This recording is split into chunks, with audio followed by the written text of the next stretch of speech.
A reading from the second book of Kings. When Athaliah, the mother of Ahaziah, saw that her son was dead, she began to kill off the whole royal family. But Jehosheba, daughter of King Jehoram and sister of Ahaziah, took Joash his son and spirited him away, along with his nurse, from the bedroom where the princes were about to be slain. She concealed him from Athaliah, and so he did not die. For 6 years he remained hidden in the temple of the Lord, while Athaliah ruled the land. But in the 7th year, Jehoiada summoned the captains of the Carians and of the guards.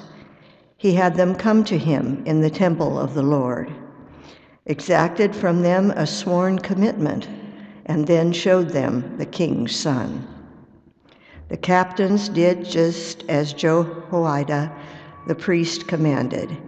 Each one with his men, both those going on duty for the Sabbath and those going off duty for that week, came to Jehoiada the priest.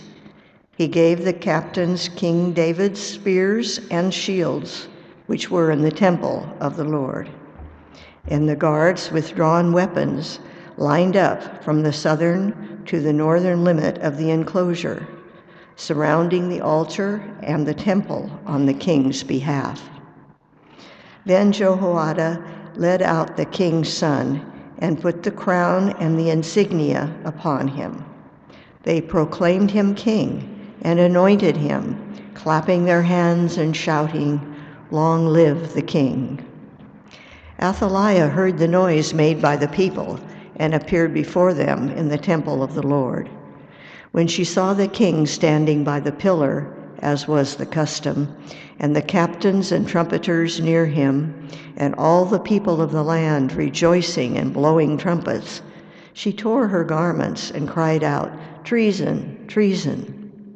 Then Jehoiada the priest instructed the captains in command of the force, "Bring her outside through the ranks. If anyone follows her," he added, "let him die by the sword."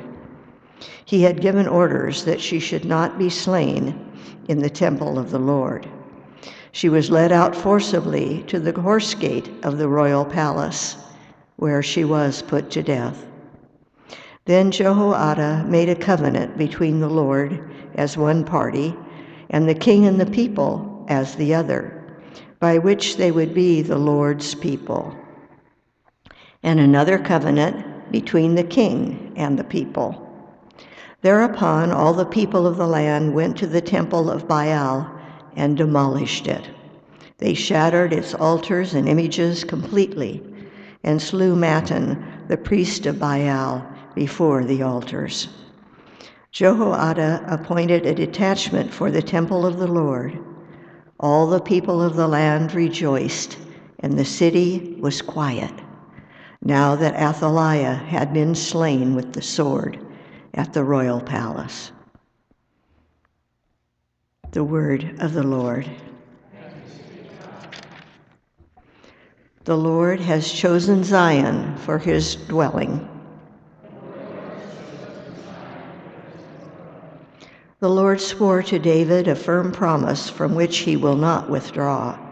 Your own offspring I will set upon your throne. If your sons keep my covenant and the decrees which I shall teach them, their sons too forever shall sit upon your throne. The Lord has chosen Zion. He prefers her for his dwelling. Zion is my resting place forever. In her will I dwell, for I prefer her. In her will I make a horn to sprout forth for David. I will place a lamp for my anointed. His enemies I will clothe with shame, but upon him my crown shall shine.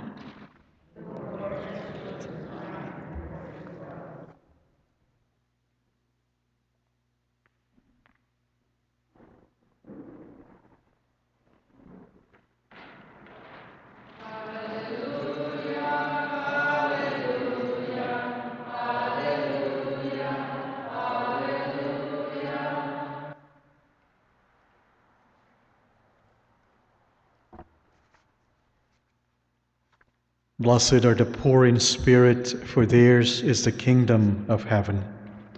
Alleluia, alleluia, alleluia, alleluia. The Lord be with you. A reading from the Holy Gospel according to Matthew.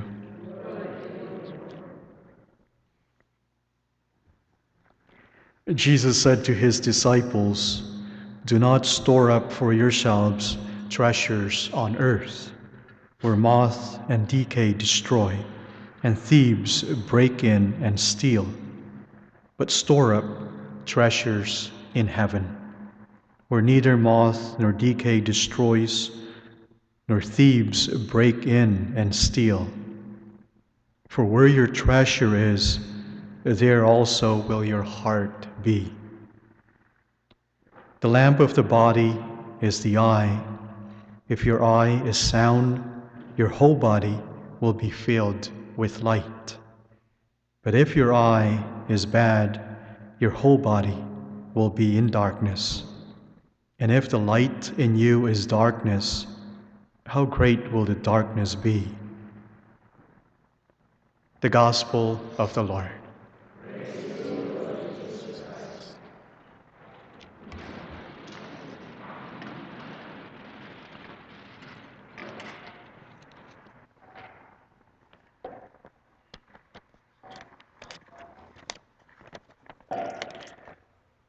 There's this poem that I have shared with you once, written by Father Pedro Arrope, who was a Jesuit priest. The title is Treasure of Our Heart.